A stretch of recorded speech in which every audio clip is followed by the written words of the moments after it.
Backyard Field Trip Part 1: The Lost Turtle. My students found a turtle directly outside of the school building.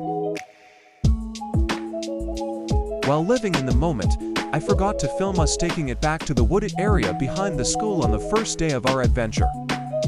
On day 2, we searched but did not find the turtle. However, we did stumble upon this accumulation of water that hosted millions of microbes and other creatures that are actually visible.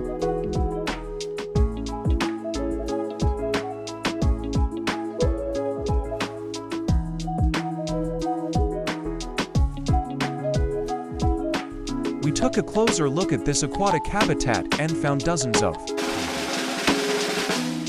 tadpoles,